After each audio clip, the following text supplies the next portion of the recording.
இன்றைக்கி நம்ம பார்க்கக்கூடிய நேச்சுரோபதி ரெசிபி என்னென்னு பார்த்தீங்கன்னா திணை பொங்கல். இந்த திணை பொங்கல்ங்கிறது பார்த்தீங்கன்னா சிறுதானியத்தில் வச்சு பண்ணக்கூடியது. சிறுதானியங்களில் திணையும் ஒரு முக்கியமான ஒரு சிறுதானியங்க. இதில் நிறைய ஃபைபர்ஸ் இருக்குது. அது மட்டும் இல்லாமல் சில ரேர் மினரல்ஸ் கூட அதில் இருக்குங்க. எசென்ஷியல் மினரல்ஸும் இருக்குது. சில முக்கியமான விட்டமின்ஸ் இருக்குது. குறிப்பாக அதில் இருக்கக்கூடிய இந்த சால்யுபிள் ஃபைபர்ஸ் பார்த்திங்கன்னா டயபெட்டிக் பேஷண்ட்ஸ்க்கு ரொம்ப ஹெல்ப்ஃபுல்லாக இருக்கும். ஸோ இந்த திணையை பயன்படுத்தி பொங்கல் பண்ணும் பொழுது இந்த கன்வென்ஷனல் பொங்கலை விட இதுக்கு ஒரு பெட்டர் ஹெல்த் பெனிஃபிட் இருக்குது, ரொம்ப சுவையாகவும் இருக்கும் அப்படிங்கிறது தான் உண்மை. இப்போ நம்ம திணை பொங்கல் செய்ய போகலாம். திணை பொங்கல் செய்ய தேவையான பொருட்கள் பார்த்தீங்கன்னா திணை, பாசிப்பருப்பு, ஜீரகம், மிளகு, கருவேப்பிலை, தேங்காய் எண்ணெய். இப்போது ஃபஸ்ட்டு நம்ம குக்கரை அடுப்பில் வச்சுட்டு சூடானதுக்கப்புறம் தேவையான அளவுக்கு தேங்காய் எண்ணெய் விடணும். தேங்காய் எண்ணெய் நல்லா சூடான உடனே கொஞ்சம் ஜீரகம் போடணும். ஜீரகம் பொரிஞ்ச உடனே அதோட மிளகும் போடலாம். கூட கொஞ்சம் கருவேப்பிலை போட்டு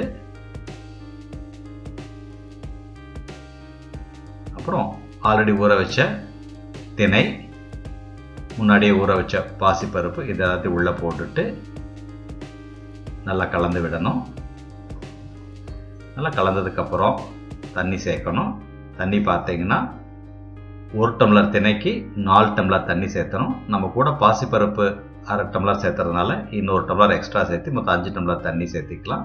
அதுக்கப்புறம் தேவையான அளவுக்கு உப்பை சேர்த்திக்கிட்டு நல்லா கிளறி விடணும். கிளறி விட்டுட்டு அதுக்கப்புறம் குக்கரை எடுத்து நல்லா மூடிட்டு விசில் போட்டுருங்க. ஒரு 2-3 விசில் விடுங்க. விசில் அடங்கியதுக்கப்புறம் நீங்கள் குக்கரை திறந்துடலாம். இப்போ சூடான சுவையான திணை பொங்கல் தயார். இதை நல்லா கிளறி விடுங்க.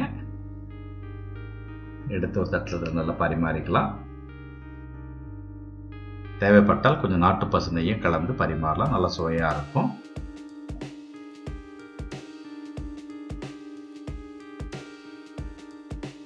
வியூவர்ஸ், இந்த நேச்சுரோபதி ரெசிபி உங்களுக்கு ரொம்ப பிடிச்சிருக்கும்.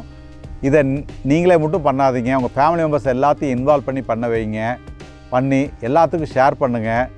கண்டிப்பாக இந்த ரெசிபி சாப்பிட்டு பார்த்துட்டு எப்படி இதை கண்டுபிடிச்சிங்க, ரொம்ப நல்லா இருக்குன்னு எல்லோரும் உங்களை கேட்க போகிறாங்க.